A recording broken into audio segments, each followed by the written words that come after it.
अच्छा, ये मुल्की हालात किस तरफ जाते देख रहे हैं आप? हालात जाए भाड़ में, मेरा कद क्यों छोटा है ये बताइए।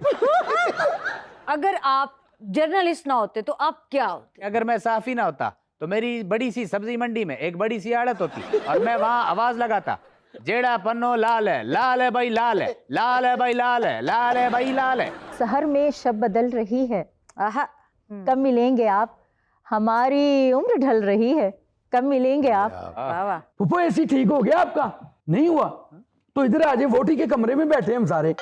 हाँ ले फुफे को भी ले, नुमान इजाज रफीक को भी ले, तीनों को। हाँ, रौनक लग जाएगी। बिस्मिल्लाहिर्रहमानिर्रहीम। अस्सलाम वालेकुम ख़वातीन और हज़रात, मैं हूं आपका जुनैद सलीम और आप देख रहे हैं देशमुख जुनैद के साथ। नाज़रीन, शो में मेरा साथ देने के लिए मौजूद हैं वहीद खान लाला, हमारी को होस्ट स्वाना सयाल। नाज़रीन, आज हमारे साथ मौजूद हैं एक ऐसी शायरा जिन्होंने अल्फाज, एहसासात और तख्लीक को अपनी पहचान बनाया। शायरी के साथ साथ डिज़ाइनिंग के मैदान में भी अपनी सलाहियतों का लोहा मनवाया। उभरती हुई शायरा अरूज दुरानी।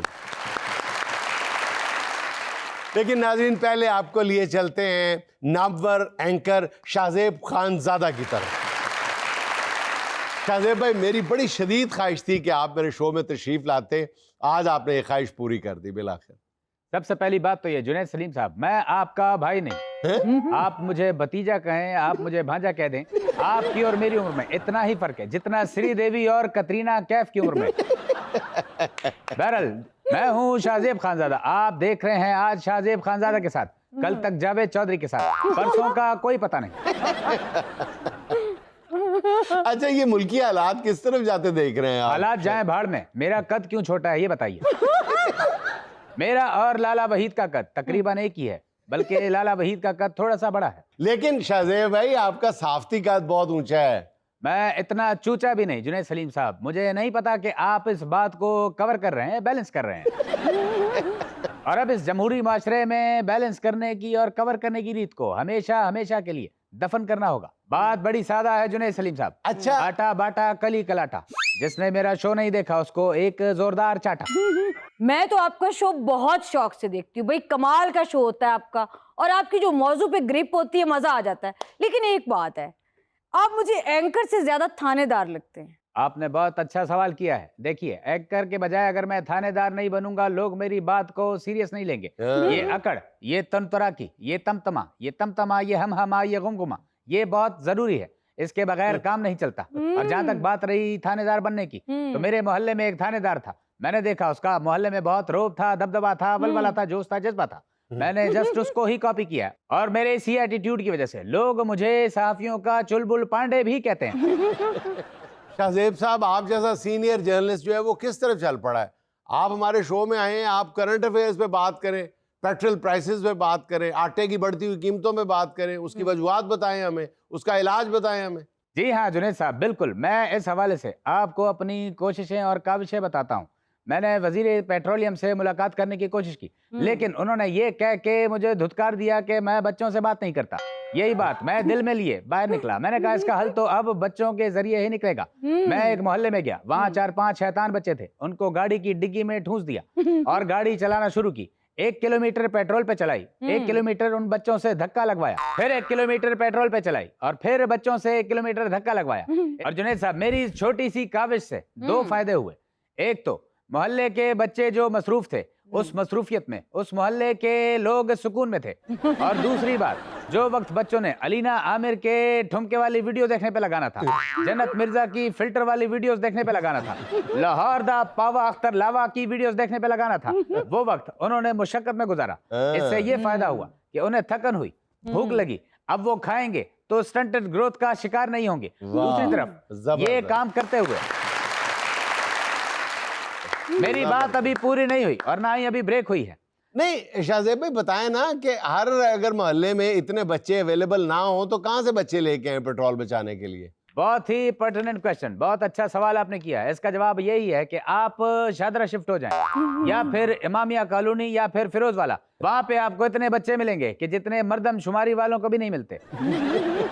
और जुनैद साहब, हैरत की बात यह है कि जितनी देर में गुमशुदा बच्चा वापस मिलता है, इतनी देर में नया बच्चा आ जाता है। संजीदा हाल बताइए, तो आप बात सारी मजाक में ले गए हैं। ये मजाक ही है। आप देखिए, हुकूमत ही खुद मजाक कर रही है, तो फिर शाहजेब खानजादा कैसे पीछे रह सकता है? हुकूमत तो टैक्स पे टैक्स लगा रही है। इतने टैक्सेस के बाद पाकिस्तान तो टैक्सास बन गया है। इसके बारे में बात कौन करेगा? मैं करूंगा। है कोई जबान जो इतनी बात कर सके?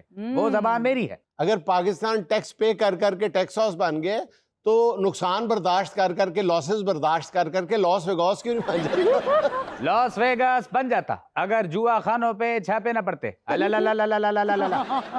लेकिन फिर भी पाकिस्तान में बढ़ती पेट्रोल प्राइसेस को देख के अगर हल निकाला जाए तो मेरी तरफ से ये एक ही मशवरा होगा कि अगर आपने अच्छी फ्यूल एवरेज लेनी है तो आप गाड़ी के गोडों पे बाम लगाएं, या फिर आपके साथ हसीन हमसफर हो तो 5,000 रुपए लीटर पेट्रोल भी आपको दुखेगा नहीं, बल्कि दिखेगा नहीं साला। और इसका तीसरा हल भी है जुनैद सलीम साहब, आप तारे मीरे का तेल सर पे लगा के गाड़ी चलाएं, इससे आपकी एवरेज अच्छी हो जाएगी। चले पेट्रोल की क्राइसिस को छोड़े, अब तो आटे का क्राइसिस जगह जगह सर उठा रहा है। इस क्राइसिस को एक ना एक दिन सर तो उठाना ही था। मैं काफी अरसे से इस क्राइसिस के हवाले से लोगों को कहता आ रहा हूँ कि प्लीज खुदा का वास्ता आटा खाना छोड़ दें, आटा खाना छोड़ दें, आटा खाना छोड़ दें। लोग पूछते हैं अगर हम आटा नहीं खाएंगे तो हम जिंदा कैसे रहेंगे? मैंने उनको अपनी मिसाल दी। मैंने कहा मुझे देखिए, मैं आटा नहीं खाता, मैं महीने का 1.5 पाव बाजरे पे गुजारा करता हूँ, जिससे आपकी फिजिक भी अच्छी रहती है और आप हशाश बशाश फील करते हैं। आटे में चूंकि शुगर होती है वो आपको नुकसान भी देती है, तो आटा खाना बंद कर दें। अच्छा शाहजेब भाई, ये बताएं कि आपके लिखने लिखाने वाला मामला वो कहाँ तक पहुंचा है? बस एक ड्रामा खत्म? आइंदा हम आपके मजीद ड्रामे और फिल्में देख पाएंगे? जी हाँ जुनैद साहब, आप मेरे मुस्तकबिल करीब और मुस्तकबिल बईद में बहुत बड़े बड़े प्रोजेक्ट्स देखेंगे। जी हाँ जुनैद साहब, केस नंबर 9 के हवाले से बताऊं तो एक राइटर को इन्हमाक से लिखना चाहिए, और मेरे इन्हमाक की सतह आपको पता है नहीं कि मेरे इन्हमाक की कितनी बुलंद तरीन सतह है। पहले 3 ड्रामे तो मैंने इन्हमाक से लिखे, लेकिन प्रोड्यूसर ने आके कहा कि ये 3 ड्रामे तो आपने इन्हमाक से लिख दिए, अब एक पेन से भी लिख दीजिए। मेरी इन्हमाकी बहुत खतरनाक है जुनैद सलीम साहब, बहुत। आपको इस बात का अंदाजा नहीं, K2 की चोटी से भी बुलंद मेरा इन्हमाक है। जुनैद साहब, लिखने के हवाले से मेरी संजीदगी का आप अंदाजा लगाइए कि मैं अपनी ज़हनी यकसुई हासिल करने के लिए दरिया के किनारे गया, वहां पे मैंने दरिया में पैर डाले और लिखना शुरू किया। लफ्ज गिरते रहे, मैं जोड़ता गया, आमद होती रही, मैं लिखता गया। थोड़ी देर बाद मुझे एहसास हुआ कि मेरा पैर मगरमच्छ के मुंह में है। मैंने मगरमच्छ को देखा, लेकिन मैंने मुंह उस तरफ करके उससे पूछा कि यार मगरमच्छ, ये तुम मेरी टांग क्यों खा रहे हो? मगरमच्छ ने कहा, मैं तुम्हारी टांग नहीं खा रहा, मैं तो मिसवाक कर रहा हूँ। लेकिन आपने लिखा क्या था इतनी यकसुई के साथ? वो मुझे याद नहीं, क्योंकि मैंने कच्छू कुएं पे लिखा था, वो वहां से फरार हो गया था। तो इन्हमाक से जब आप लिखते हैं तो आपको आसपास के माहौल का बिल्कुल अंदाजा नहीं होता, फिर चाहे आटा महंगा हो, पेट्रोल ना मिल रहा हो, या जमहूरियत को कोई खतरा लाहक हो, इन्हमाकी आपको सब कुछ भुला देती है। अच्छा, वैसे पेट्रोल प्राइसेस बढ़ने से आपको जाती तौर पर तो कोई फर्क नहीं पड़ा होगा? माशाल्लाह आपके पास तो एक से एक बड़ी गाड़ी है। बिल्कुल आपने ठीक कहा, मुझे रत्ती बराबर फर्क नहीं पड़ा, क्योंकि मैंने गाड़ी ही ऐसी रखी है जिसमें पेट्रोल खर्च ही नहीं होता। जुनैद साहब, अगर मैं उस गाड़ी के फीचर आपको बताऊं तो आपको उस गाड़ी के फीचर जानने के लिए सुनील मंच को बुलाना पड़े और उससे कहना पड़े, यार शहजाद डोगर को फोन करके पूछो इस गाड़ी के फीचर क्या क्या हैं। क्या खास बात है उस गाड़ी में? उस गाड़ी की खास बात यह है कि उसको आप यूं रोड पे रख के यूं पीछे करें, चर एकदम से वो शूट करके निकल जाती है। आप डिंकी की बात कर रहे हैं? जी हाँ, और मैं बड़ी गाड़ी की बात कर रहा हूँ। मेरे पास तो गाड़ियों की एक लाताद वसी रेंज है, एक कलेक्शन है, और मेरी सारी कलेक्शन जूतों के डब्बे में है। आप डिंकियां रखने के शौकीन हैं? जी हाँ, मैं छोटा सा एक बच्चा हूँ, पर काम करूंगा बड़े बड़े। आप बच्चे हैं? आप तो इतने बड़े जर्नलिस्ट हैं, आपके नाम के डंके बज रहे हैं और आप कह रहे हैं आप बच्चे हैं। नहीं, सहाफी अगर होता तो मुझे शायद इतने प्रिविलेजेस नहीं मिलते, और मैंने अपने अंदर का बच्चा कभी नहीं मारा। मैं तो अपने बचपन को कायम रखने के लिए तपस्या करता हूँ। मैं स्लेंटी खाता हूँ, खट्टी मीठी टॉफियां खाता हूँ, चूरन खाता हूँ, और भी जो दीगर बच्चों के लवाजमात है वो मैं खाता हूँ, ताकि मेरा बचपना बरकरार रहे। और मेरे इसी बचपने की वजह से मुझे बहुत फायदे मिलते हैं। आप यकीन कीजिए, चाहे ट्रेन हो, बस हो या फिर जहाज हो, मेरा टिकट आधा ही होता है। मुझे बगैर स्टूडेंट कार्ड के आधा कंसेशन मिल जाता है। अच्छा शाहजेब साहब, एक्टिंग डेब्यू तो आप कर चुके हैं, आपको मजीद ऑफर्स आ रही हैं फिल्मों की, ड्रामों की? जी हाँ बिल्कुल, लातादाद ऑफर्स मिलती हैं। अभी रिसेंटली मुझे एक सुपरमैन की कैरेक्टर के लिए ऑफर आई थी। आपकी शक्ल भी सुपर हीरो से मिलती है। जी हाँ, पहला सीन मैंने उस फिल्म का कर लिया है। भाई मुझे तो उसी वक्त से शक पड़ गया था कि आप फिल्मों और ड्रामों में जरूर आएंगे जब आप अपने 6 पैक की तस्वीरें बना बना के डाल रहे थे। जी हाँ, आप बिल्कुल ठीक कह रही हैं। ये 6 पैक आसान नहीं, इसके लिए बहुत मेहनत होती है। yes. मैंने बड़े कष्ट काटे हैं। मैंने जिम में घर से ज्यादा टाइम लगाया, काम से ज्यादा टाइम लगाया, अपनी लाइफ से ज्यादा टाइम लगाया, तब जाके ये 6 पैक बने। मेरा इरादा तो 12 पैक का था, लेकिन मेरे इंस्ट्रक्टर ने कहा 6 आगे बना लो, 6 पीछे बना लो, कच्छू कुमेर टाइप के बन जाओ। और 6 पैक की कहानी बताऊं तो पहला पैक बन गया, दूसरा भी बन गया, लेकिन जब तीसरा पैक का वक्त आया तो वो रुक गया। सेम उसी तरह जैसे कराची यूनिवर्सिटी का रोड वाला मामला था कि बन के ही नहीं दे रहा, लेकिन उसके बाद भी मैंने हिम्मत नहीं हारी। मैंने दिन रात मुशक्कत की, मेहनत की, हिम्मत और अजमत के साथ मैं मेहनत में लगा रहा, और एक दिन ऐसा आया कि मेरे 6 पैक कंप्लीट हो गए। मॉरल ऑफ द स्टोरी, अगर इंसान कुछ ठान ले तो वो हासिल करके ही रहता है, अगर ठाना है नहीं तो हासिल क्या करेगा। अच्छा शाहजेब खानजादा साहब, अगर आप जर्नलिस्ट ना होते तो आप क्या होते? मैं एक जर्नलिस्ट था, रहूंगा और हूँ। मेरे अंदर एक सहाफी है, मैंने जर्नलिस्ट ही होना था, इसके लिए मैंने बहुत मुशक्कत की है। आप ये जवाब सुनना चाहती हैं कि अगर मैं सहाफी ना होता तो मेरी बड़ी सी सब्जी मंडी में एक बड़ी सी आड़त होती और मैं वहां आवाज लगाता, जेड़ा पन्नो लाल है भाई लाल है, लाल है भाई लाल है, लाल है भाई लाल है। नाज़रीन, यहाँ मुझे लेनी एक छोटी सी कमर्शियल ब्रेक, हमारे साथ रहिए।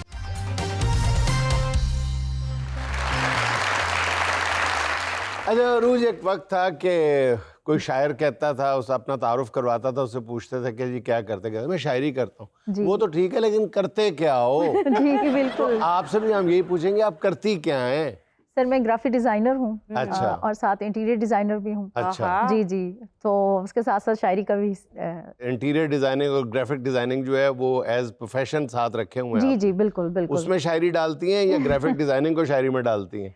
सर बस खूबसूरती शायरी जो है वो खूबसूरती हर काम में आ जाती है फिर। जी साहब 2-2 3-3 काम करती जा रही है, शौक से कर रही है, महंगाई को देख के कि एक काम से गुजारा नहीं होता। अरे तू आप भी तो 3 शो करी जा रहे हैं, एक नाल तेरा डेढ़ बरिंदा पे है। जी मुझे आप पुरूज ही समझिए। नहीं जी, ये मेरा शौक भी है और इसको मैंने एज ए प्रोफेशन, अपने शौक को एज ए प्रोफेशन फिर अपना ज्यादा फोकस ग्राफिक्स पे है, इंटीरियर डिजाइनिंग पे है, ये शायरी पे जोर है? जी शायरी पे इस वक्त ज्यादा जोर है। अच्छा। जी मेरी पूरी कोशिश है कि मैं शायरी को वक्त दूं। चले जी, फिर जो आपकी शोरा आफाक गजल है वहां से आते हैं। शहर में शब बदल रही है, कब मिलेंगे आप, हमारी उम्र ढल रही है, कब मिलेंगे आप। आप सबकी खूबसूरत समातों की नज़र ये गज़ल बहुत पसंद की जाती है। शहर में शब बदल रही है, कब मिलेंगे आप, हमारी उम्र ढल रही है, कब मिलेंगे आप, और सुलगती मोम ख्वाहिशें ये हो न जाएं राख, सुलगती मोम ख्वाहिशें ये हो न जाएं राख, बदन में आग जल रही है, कब मिलेंगे आप। और शेर देखिएगा कि दरूनी गुफ्तगू जहाँ से कट गया था फोन, अभी वो कॉल चल रही है, कब मिलेंगे आप। अभी वो कॉल चल रही है, कब मिलेंगे अभी वो आप? कॉल चल रही है, कब मिलेंगे आप। वो नहीं मिलेंगी फुर्सतें, खबर है पर हुजूर एक आरज़ू में चल रही है, कब मिलेंगे आप। बहुत अच्छे। और मकता देखिएगा कि बिखर चुकी थी जिंदगी, कभी जो अब बरूज ये सोच कर संभल रही है, कब मिलेंगे आप। बहुत शुक्रिया, बहुत शुक्रिया। अच्छा जी, वो आपका है वफा की खुशबू लिबास उसका, मगर हकीकत में बेवफा है। जी प्लीज। ये गज़ल भी अक्सर मैं मुशायरों में सुनाती हूँ और तो बहुत पसंद की जाती है कि वफा की खुशबू लिबास उसका, वफा की खुशबू लिबास उसका, मगर हकीकत में बेवफा है, मगर हकीकत में बेवफा है। वो शख्स लगता है पास मेरे, मगर बहुत दूर जा चुका है। और शेर देखिएगा कि ये मेरे वादों, ये मेरी कस्मों का मोल पड़ता तो कैसे पड़ता, ये मेरे वादों, ये मेरी कस्मों का मोल पड़ता तो कैसे पड़ता, किसी ने मुझको गिरा के नजरों से एक तमाशा बना दिया, किसी ने मुझको गिरा के नजरों से एक तमाशा बना दिया है।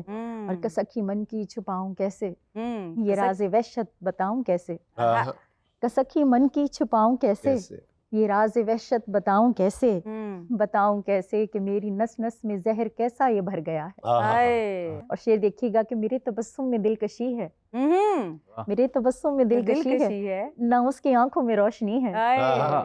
चराग चाहत का दिल की चौखट से कोई कब का उठा चुका है। वाह वाह। और मक्ता देखिएगा कि अरूज किसको बताएं आखिर, ये जख्म किसको दिखाएं जाकर, कि सोज दिल का इलाज मुमकिन था जिसके हाथों वो खो गया है। आहा। अच्छा, जरा उर्दू को ब्रेक लगाते हैं, पंजाबी की तरफ आते हैं। वो दरियावां दे पानी वर्गी और रात दी रानी वर्गी, जी वो जी जरा बिल्कुल बिल्कुल। रिवायत करें। दरियावां दे पानी वर्गी, मैं रात दी रानी वर्गी। वाह वाह। भोग रही रात ही जर्दी, आहा, भोग रही रात ही जर्दी, रात भी खसमा खानी वर्गी। आहा, बहुत अच्छी। रब्बा होर में कुछ नहीं मंगदी, कर दे हाण दे हानी वर्गी, आहा। ते तेरे दुखा कर छड़िए शक्ल मेरी नुकरानी वर्गी। वाह, वाह, वाह, वाह। बहुत अच्छा। तेरे दुखा कर छड़िए शक्ल मेरी नुकरानी वर्गी, ते मैनू रांझा कदी नहीं मिलना, मैनू रांझा कदी नहीं मिलना, मैं हीर कहानी वर्गी। ते मक्ता वेखना कि शीशा वेख के सोची जावां कौन अरूज दुरानी वर्गी। बहुत अच्छे। क्या अंदाज़े बहुत बयान, शुक्रिया। बहुत अच्छी। अच्छा जी, मौसम बदलने वाला था, मैं भी बदल गई। जी जी इरशाद। क्या काम कीता जी। जी, मौसम बदलने वाला था, मैं भी बदल गई। वाह वाह। क्या रंग थे क्या ढंग थे, अब उम्र ढल गई, बारिश अंधेरी रात, किसी आशना का हाथ, आहा। हाथों को छू गया तो तबीयत मचल गई। और एक चश्मे मस्त और मेरी समत बार बार, मैं डोलने लगी थी मगर फिर संभल गई। मैं डोलने लगी थी मगर फिर संभल संभल गई। गई। क्या बात। एक शाम थी कि मेरी नहीं हो सकी कभी, एक रात थी न जाने किधर को निकल गई, वाह वाह। वाह। एक रात थी न जाने किधर को निकल गई, और मैंने अरूज खुद को दिए उम्र भर फरेब, आहा। कैसे कहूँ कि गम सी बला सर से टल गई। वाह। बहुत शुक्रिया, बहुत बहुत। शुक्रिया। अच्छा अरूज साहबा, मैंने फेसबुक पे आपका एक क्लिप देखा था, जी। देखने में हसीन लगते हैं, असल में नहीं। ये शायरी है अच्छा, इनकी। शायरी है। वो हो जाए जरा जी। जी जी जी। देखने में हसीन लगते हैं, हम्म। देखने में हसीन लगते हैं, ख्वाब तो दिल नशीन लगते हैं। हाँ, और शेर देखिएगा कि पल में आंखों का दर्द जान गए, आप कितने ज़हीन लगते हैं, आप कितने ज़हीन लगते हैं। और उम्र भर की ये कैद होती है, लफ्ज कहने को 3 लगते हैं, उम्र भर की ये कैद होती है, लफ्ज कहने को 3 लगते हैं। दिल के पहलू में हमने देखा है, आप गोशा नशीन लगते हैं, आप गोशा नशीन लगते हैं। और दिल पे दस्तक है कौन आया है, धड़कनों के मकीन लगते हैं, धड़कनों के मकीन लगते हैं। और हाय इतना गरूर मट्टी का, आप पहले जमीन लगते हैं, आप पहले जमीन लगते हैं। और वक्ता देखिएगा कि हो जुदाई के फैसले तो अरूज सबको मुश्किल तरीन लगते हैं। वाह वाह। बहुत शुक्रिया। और लाला जी, आप जब भी उधार मांगते हैं ईमान से बहुत मस्कीन लगते हैं। अरूज साहबा, 2-4 पल निकाल कर फुर्सत में मेरे दोस्त, बिछड़े जो अब की बार तो अगले जन्म मिले, ऐसे कहाँ नसीब के तुझसे सनम मिले। और 2-4 पल निकाल के फुर्सत में मेरे दोस्त, गम बांटने को शहर में एक शाम हम मिले, ब्यूटीफुल। गम बांटने को शहर में एक शाम हम मिले।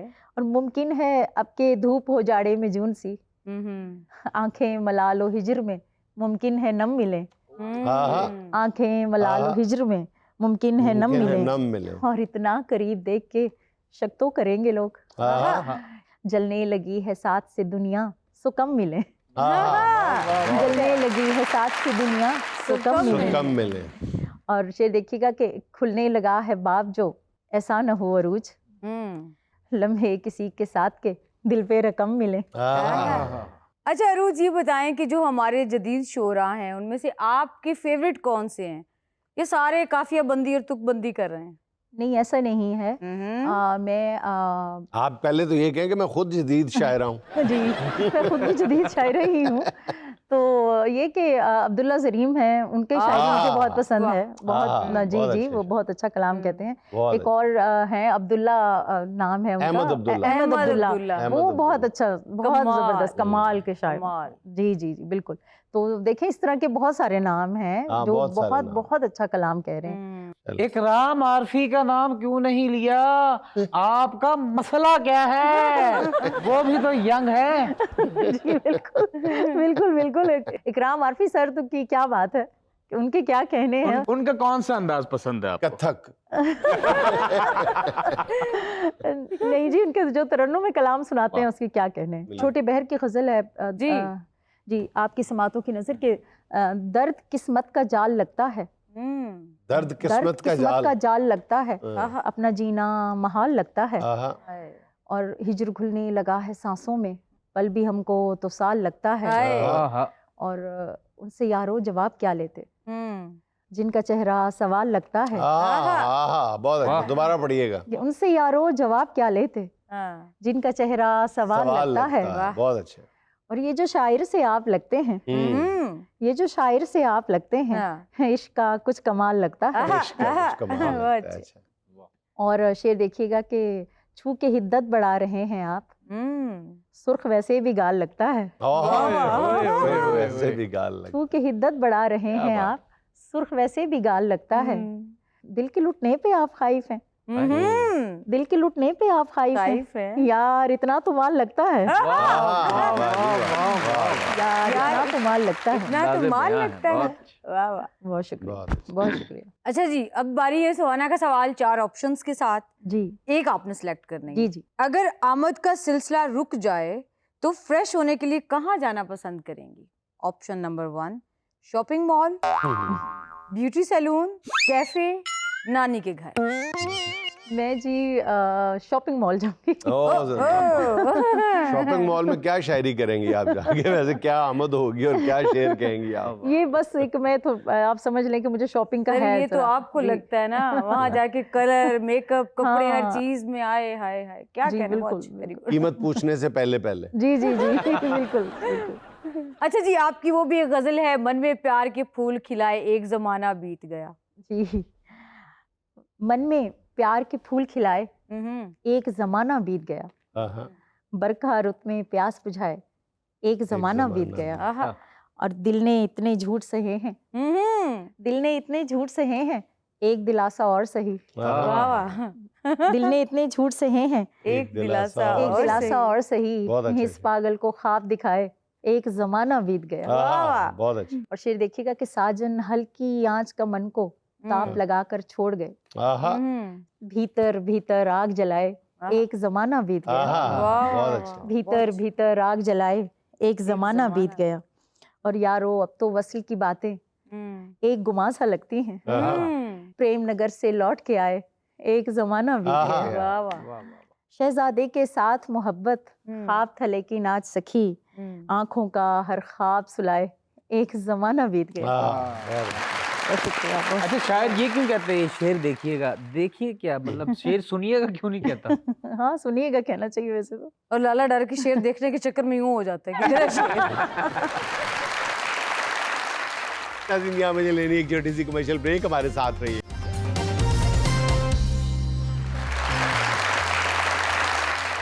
अच्छा जी, आज की बदतहजीबियों में सबसे पहले एक बदतहजीबी, बल्कि बदतहजीबी का मैं बेहतियाती ज़्यादा है, बल्कि बेहतियाती से भी सख्त लफ्ज़ बोलना चाह रहा हूँ, लेकिन चले बेहतियाती पे मैं इक्तफा कर लेता हूँ। वो है मोटर बाइक चलाते हुए फ़ोन इस्तेमाल। हाँ। और उससे भी अगली स्टेज ये है कि फ़ोन का सिर्फ इस्तेमाल ही नहीं है, कॉल ही नहीं करनी, मैसेजिंग करना।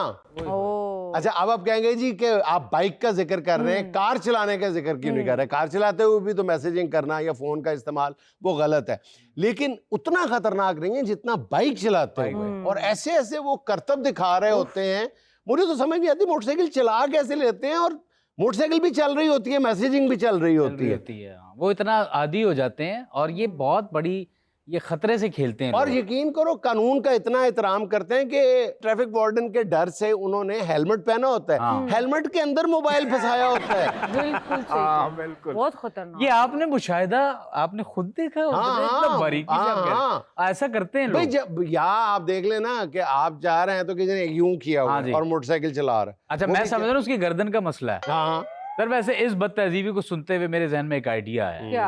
एक ऐसा हेलमेट इंट्रोड्यूस करवाना चाहिए जिसके अंदर आपको हेडफोन की जगह भी दें, हाँ यहाँ से सिगरेट का स्पेस भी दे दें, हाँ। इधर से पान की पीक थूकने के लिए भी दे दें। हाँ। अच्छा, मोबाइल सर्विस बेहतर बनाने के लिए एक छोटा सा एंटीना भी लगा दो। हाँ, बिल्कुल लगाना और इतनी ज्यादा खिलाफ वर्जियां करने के बाद अगर दूसरा कोई खिलाफ वर्जी करे ट्रैफिक रूल की, उसको गालियां देने के लिए एक छोटा सा माइक भी लगाओ। होना चाहिए। सर कितना कोई इंपॉर्टेंट मैसेज होगा कि आप 5 मिनट जो है वो राइड अपनी रोक नहीं सकते। वो सिर्फ दूसरे को दिखाना मकसूद होता है कि मैं भी किसी खातून से मैसेजिंग कर रहा हूँ, वरना मर्दों के मैसेज तो पढ़ने के काबिल नहीं होते। मैसेज क्या होते हैं? 5,000 रुपया कलाएं यार, तेरा पति जा अस्पताल से। सर कोई शौक से इतने स्टंट नहीं करता। बाज लोगों की बीवियां बड़ी डाढ़ी होती हैं। अच्छा। वो 1 मिनट में जवाब ना दो तो अगलियां कहती कि चलो भाई मैं फोन बंद करी, कितने और लगे। ऐसे लोग आखिरी मैसेज पता है क्या करते हैं? मैं हॉस्पिटल में हूँ, मुझे देखने आओ। हाँ। वो भी उनके नंबर से दूसरे लोग कर रहे होते हैं, वो इस काबिल नहीं रहते। अच्छा, दौरान ड्राइविंग अपनी नजर सड़क से हटा लेना, ये इतना खतरनाक काम है ना। कोई भी आप मोबाइल पे काम कर रहे हैं या कोई और काम कर रहे हैं आप, ये इतना खतरनाक है कि एक स्टडी कहती है कि 1 सेकंड का 10वां हिस्सा लगता है 200 मीटर आगे या 200 मीटर पीछे कोई चीज आ रही है आपसे टकराने में। ओए होए। 1 सेकंड का 10वें हिस्से में। सर आपने मोबाइल की बदतहजीबियां छेड़ दी तो एक का जिक्र मैं भी कर दूं। आपने अक्सर देखा होगा कि ट्रैफिक सिग्नल के ऊपर सिग्नल खुल भी जाता है तो कोई एक आध साहब ऐसे जरूर होते हैं जो फोन पे लगे होते हैं, या तो वो टिकटॉक देख रहे होते हैं या वो कॉल सुन रहे होते हैं। सिग्नल खुल गया है, लोग हॉर्न करे, वो पीछे गुस्से से देख रहा है जी मैं अपने ससुराल खलोता हुए। अच्छा, जो बेचारा पीछे से हॉर्न दे रहा होता है, जिन साहब ने रास्ता ब्लॉक किया हुआ होता है, वो उसको खा जाने वाली नजरों से देखता है, हाँ। उतर के आगे लड़ना शुरू कर देता है। हाँ। अब इसी चक्कर में सिग्नल खोल के फिर बंद हो जाता है। हाँ। अच्छा सर, फोन से रिलेटेड एक और बदतहजीबी का जिक्र करते चलें। किसी महफिल में बैठ के कोई कॉल आएगी, शेखी बिखारने के लिए स्पीकर ऑन कर देना कि भाई जिसमें बड़ी बड़ी बातें चल रही हो, जिसमें लंबी लंबी छोड़ी जा सके। एग्जैक्टली। हाँ, जाहिर है स्पीकर ऑन करने वाली जो है वो शेखी बिखारने वाली कॉल ही हो सकती है ना। बीवी की कॉल पे तो जो आम नॉर्मल कॉल है वो भी बंदा म्यूट कर देता है। हाँ वही कॉल। MNA चौधरी शफात साहब बोल रहे हो, मतलब MNA पे जोर है कि सारी महफिल को पता चले कि बनू MNA साहब दा फोन हाँ, आया। ऐसे लोग। हाँ, हेलो। हाँ, क्या? नहीं यार, गाड़ी 2023 के मॉडल की नहीं लेनी, 2026 वाली। नहीं यार, 2023 वाली गाड़ी में बैठा हुआ तेरा भाई अच्छा लगेगा। वैसे 2026 में भी बैठा हुआ वैसा ही लगेगा। अच्छा जी, जो आज की खबर है ये पाकिस्तानियों के लिए बड़ी हैरान कुन है। जापान में इखलाक और ईमानदारी की जबरदस्त मिसाल। टोल सिस्टम 38 घंटे क्रैश होने पर 24,000 अफराद ने बाद में अदायगी कर दी। नहीं, पाकिस्तानियों के लिए ये खबर क्यों हैरत अंगेज होगी? पाकिस्तानी खुद रोड्स पे बेहतरीन ईमानदारी का मुजाहरा कर रहे होते हैं।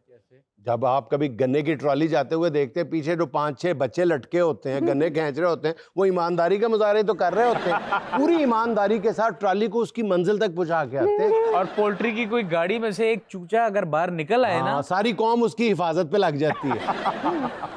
नहीं, बस ऐसे मजमूई देखा जाए तो हमारी कौम भी कोई कम ईमानदार नहीं है। टोल प्लाजे पे हम 200 रुपया देना पसंद नहीं करते, आगे डाकू लूट ले तो उसको 10 लाख दे देते।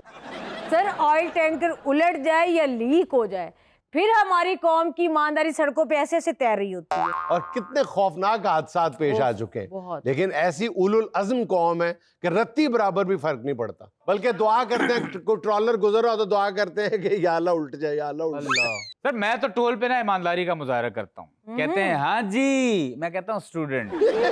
फिर बिठा लेते हैं, नहीं जाने देते। फिर बैठा रहता हूँ, नहीं जाता। सर आपने पाकिस्तानी कौम की ईमानदारी पे बहुत बातें कर ली हैं, लेकिन अब पाकिस्तानी कौम की इनोवेशन पे दाद भी दें। जरा वीडियो देखें आप। innovation? सर देखिए, शादी का फंक्शन हो रहा है, उन लोगों ने बाहर थ्रेशर में जहां गंदम डालते हैं वहां बर्फ के ब्लॉक रख दिए हैं हाँ। और फुल पंखा चला दिया है उसका थ्रेशर का, और लोगों को ठंडी आवाज आ रही है। ये गंदम की कीमतों में अगर अदम इस्तेहकाम इसी तरह जारी रहा ना, तो आप इस थ्रेशर के ऐसे ऐसे इस्तेमाल देखेंगे कि अकल दंग रह जाएगी। ये बड़ी ईद पे इन्होंने थ्रेशरों से कीमा भी निकालना है। 100 रुपए केजी, 100 रुपए केजी। सर मायूसी की बातें ना करें, एक दिन आएगा इसी थ्रेशर को टाइम मशीन बना के चांद पे पहुंच जाएंगे। सर मुझे लग रहा है ये थ्रेशर उस बंदे का जिस बेचारे को पिछले साल गंदम में घाटा पड़ा ना, उसने इस दफा किराए पे दे के पैसे बनाने शुरू कर दिए। लेकिन इसमें एक नुकसान का एहतमाल है, क्या? लोगों की खाने की प्लेटों में तूड़ी जरूर पड़ रही हो।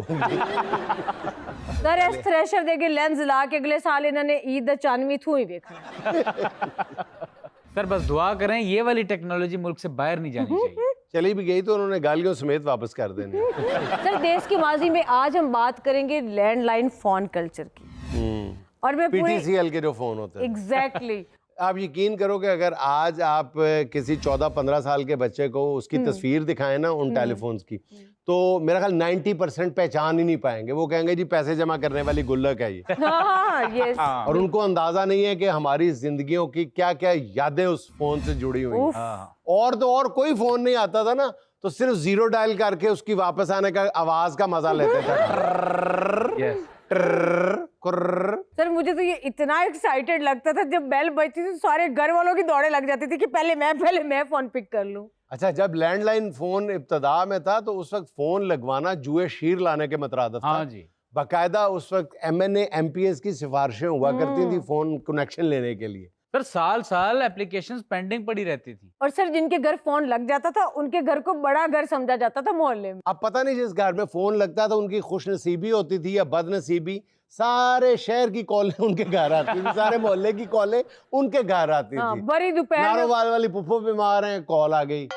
सर वाकई बड़ा मुश्किल होता था जब भरी दोपहर में कॉल आती थी और भागते पाँव बुलावा देने जाना पड़ता था, आज थोड़ा फोन आया। अच्छा, आके दोबारा कॉल आती थी, फिर उसको इंतजार करना पड़ता था। हाँ। अच्छा बीच में सर थर्ड पार्टी होती थी ना, वो ट्रंक कॉल हाँ। जब आप मिलाते थे तो ऑपरेटर के थ्रू मिलवाया करते थे, नंबर बताना पड़ता था, फिर जिससे बात कर रही है उसका नाम भी बताना पड़ता था। अगर नंबर मिल गया वो बंदा नहीं मिला तो कॉल कैंसिल करवानी पड़ती थी। अच्छा, इसी से जुड़ी हुई एक बात है, वो शायद आपको भी याद नहीं होगी, कि टेलीफोन डायरेक्टरीज होती थी। एक तो इतनी मोटी होती थी, वो तो शायद पूरे पाकिस्तान की होती थी। जी जी। लेकिन आमतौर पे पब्लिसिटी मकासद के लिए छोटी छोटी कंपनीज ने ना शहरों की डायरेक्टरीज भी टेलीफोन डायरेक्टरीज बनाई होती थी। लेकिन डायरेक्टरीज देखने की नौबत कम ही आती थी, क्योंकि जहाँ फोन पड़ा होता था उसके साथ जो दीवार होती थी ना, हाँ। वही टेलीफोन डायरेक्टरी आहिस्ता आहिस्ता बन जाती थी। वहीं पे सारे नंबर लिखे होते थे, बात करते करते बॉल पेन से नंबर लिख लिया। हाँ जी, बड़े मामू, छोटी खाला, दरमियाने चाचू। और सर फोन का बेदरेग इस्तेमाल या फ्री की कॉल या फिर मिस यूज के हवाले से उस पर लॉक लगाया जाता था, छोटी सी ताली लगाई जाती थी अगर डायल वाला होता था, दूसरे पे लकड़ी के बॉक्सेस लगाए जाते थे। लेकिन हम ऐसी जिंदा दिल कौम थे कि जितने मर्जी ताले लगा लें, हमें डायल करना आता था। उसके क्रेडल पे टेप करने से ना टक टक टक टक टक का 3 दफा करो तो 3 मिलता था, 9 दफा करो तो पता नहीं 6 मिलता था। वो एक फार्मूला होता था, उससे नंबर भी मिल जाता था। और तो और टेलीफोन की तार पे भी कुंडा डाल देते थे। पीछे से आपके घर टेलीफोन आ रहा है, किसी ने अपना सेट लेके पीछे से लगा लिया, आपके वो नंबर यूज करके वो जहाँ मर्जी कॉलें कर रहे हैं, बिल आप भर रहे हैं, बिल आप भर रहे हैं, और ये बिल भी होता था। लंबे चौड़े आते थे तब। हाँ। अच्छा सर, मुझे याद है मोहल्ले में 1-2 लोग ऐसे भी होते थे जिन्होंने आते थरथल्ली मचा देने हैं कि बड़ी जरूरी कॉल है, बड़ी इमरजेंसी। अच्छा जी, नंबर लाया, टर टर नंबर लाया। अच्छा जी, अब वो कॉल क्या होती थी? पुत्र अनेरियां दा मौसम ते टाइम नाल मंजियां छत थल्ले ला लेना। ये इंपॉर्टेंट बात। अच्छा, और अगर आपको अननोन कॉलर जब तंग करते थे तो उसके लिए ऑब्जर्वेशन लगवानी पड़ती थी, CLI, जिसमें नंबर आ जाता था। CLI शुरू में एक अलग डिवाइस के तौर पे आई थी, फिर फोन के अंदर आना शुरू हो गई। हमारे देखते ही देखते कहाँ से कहाँ मामला पहुंच गया। यार माशरत हो या टेक्नोलॉजी हो, पुरानी यादों की अपनी अपनी खूबसूरतियां हैं, अपनी अपनी तकलीफें हैं। नाज़रीन, एक छोटी सी कमर्शियल ब्रेक, हाजिर होते हैं चंद लम्हे बाद।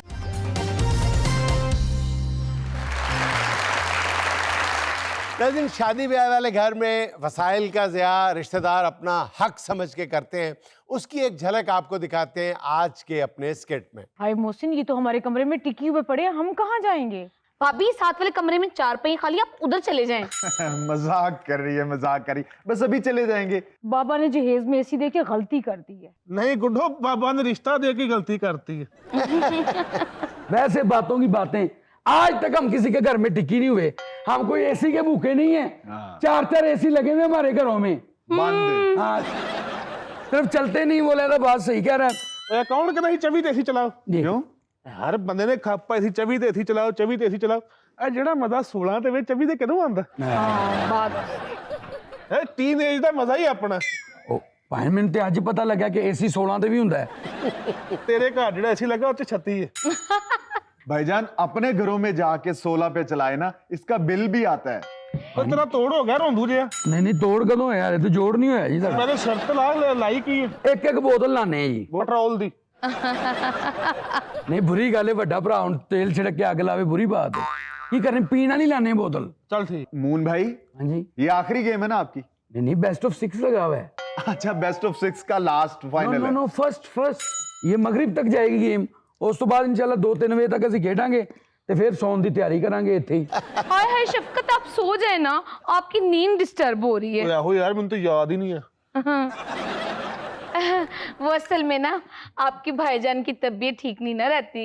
तो बाजी फिर इनको हॉस्पिटल में एडमिट करवाए ना, यहाँ पे तंग हो रहे हैं। करवाया था मैंने, असल में ना वार्ड में एसी नहीं ना लगे होते।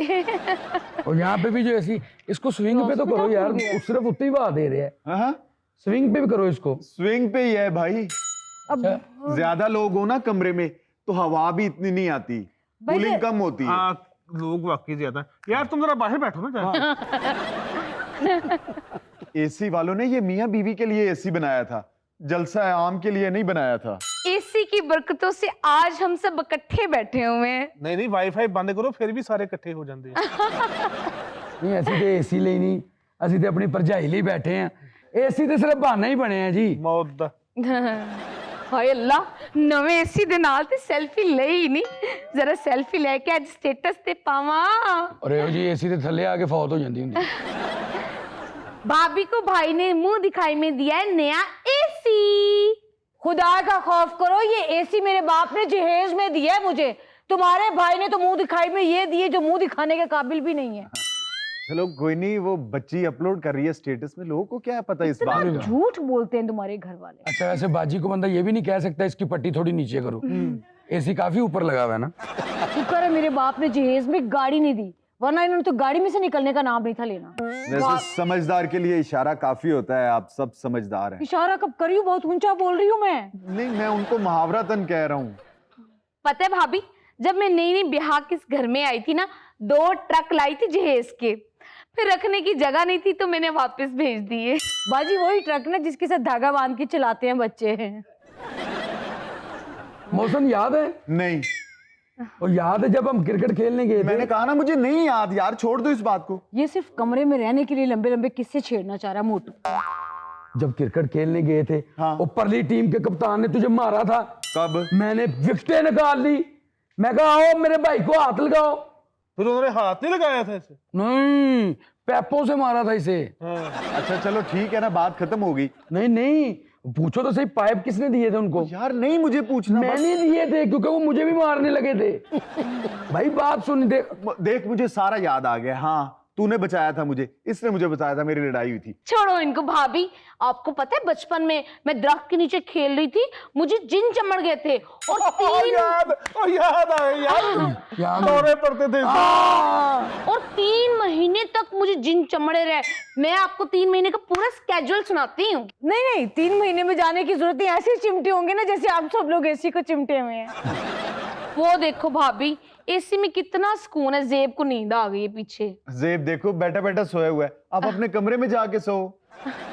भाभी आपके दहेज में एसी देख के ना पूरे खानदान में तो भाई आग लग गई है, आग।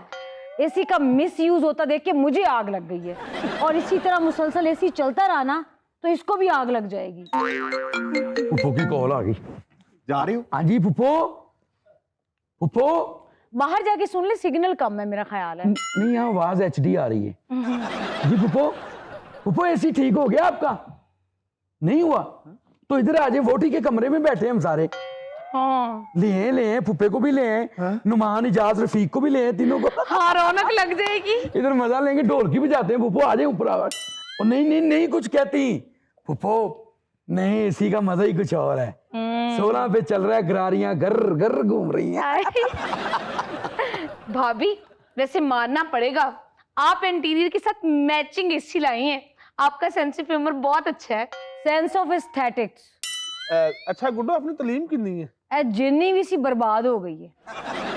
ਵੇਖ ਲੈ ਭਾਬੀ ਆਂਦੇ ਹੀ ਤੇਜ਼ ਏ ਰਿਮੋਟ ਆਪਣੇ ਪਰਸ 'ਚ ਰੱਖਿਆ ਹੈ। ਹੁਣ ਜਿੱਥੇ ਮਰਜ਼ੀ ਰੱਖਿਆ ਸੀ ਕਿਹੜਾ ਬੰਦ ਕਰਨਾ। ਤੁਸੀਂ ਵੀ ਤਾਂ ਮੋਬਾਈਲ 'ਚ ਰਿਮੋਟ ਇੰਸਟਾਲ ਕਰ ਲੈਣੇ ਨਾ, ਇੰਨੇ ਚਲਾਕ ਹੋ। मोहसिन देखो, जिस दिन से अब्बू ने एसी भेजा है, लोड शेडिंग ही बंद हो गई है। मैं कहता हूँ अपने अब्बू को कहो पूरे पाकिस्तान में एसी बांटे। सबसे पहले तो तुम्हारे फुकरे खानदान को बांटे ना। ਲਓ ਜੀ ਭਾਈ ਮੈਂ अब गेम ਜਿੱਤ ਗਿਆ ਜੀ। ਤੂੰ ਜਿੱਤ ਗਿਆ? ਹਾਂ ਨਹੀਂ ਯਾਰ ਦੁਬਾਰਾ ਸ਼ੁਰੂ ਤੋਂ ਕਰ। ਇਹ ਕੀ ਗੱਲ ਬਸ ਤੂੰ ਜਿੱਤ ਗਿਆ ਭਾਈਜਾਨ। ਉਹ ਨਹੀਂ ਮੈਨੂੰ ਨਹੀਂ ਪਤਾ, ਮੈਨੂੰ यार ਯਾਦ। यार वैसे जिसने ये लूडो के खाने बनाए हैं ना, बंदा इसे सही फटकाए। क्यों? 4 खाने बना दिए, 12 14 खाने होने चाहिए थे। बंदा शाम तक खेलता रहता। ਓਏ 16 ਖਾਣੇ ਦਾ ਕੀ ਫਾਇਦਾ? यार वेखो ना 16 ਤੇ ਏਸੀ ਚੱਲ ਰਿਹਾ ਹੈ, 16 ਖਾਣੇ ਹੁੰਦੇ, ਸ਼ਾਮ ਤੱਕ ਬੰਦਾ ਐਨ ਲੂਡੋ ਖੇਡਦਾ। ਕਹਿੰਦੀ ਤੁਹਾਡੇ ਵਾਲਾ ਖਾਣਾ ਨਾ ਭਾਈ ਬਿਲਕੁਲ ਏਸੀ ਦੇ ਥੱਲੇ ਹੈ, ਹਾਏ ਹਾਏ। ਬਿਲकुल ठंडा होया जे हथ लाओ जरा। वैसे तुम्हारा खाना ही खराब होना है। जब से मेरे बाप का जहेज का दिया हुआ एसी आया, तब से इनको लूडो खेलनी याद आई है। इनके मुंह लूडो खेलने वाले नहीं है, बल्कि कोयले से वो लकीर के 12 टैनी खेलने वाले हैं। ओ बस करे भाभी, एसी एसी एसी कितनी देर से आपके टॉन्ट सुन रहे हैं। आपको ज्यादा ही है तो एसी बंद कर दें, क्या होगा ज्यादा से ज्यादा, हम यहाँ से चले ही जाएंगे ना। ਓਏ ਜਾਣਾ ਨਹੀਂ, ਬਾਹਰ 44 डिग्री हूँ। हाँ, मेरे बाबा के एसी की तैसी फेर दी है इन लोगों ने। नाज़रीन, ये था आज का देशमुख के चलते चलते आज की छोटी सी बात। ये अगर कोई शख्स आपको नीचा दिखाने की कोशिश करता है तो दरअसल वो ये तस्लीम कर रहा होता है कि आप उससे ऊंचे हैं। नाज़रीन, खुश रहें, खुश रखें। आपसे मुलाकात होगी इंशाल्लाह कल। अल्लाह हाफ़िज़।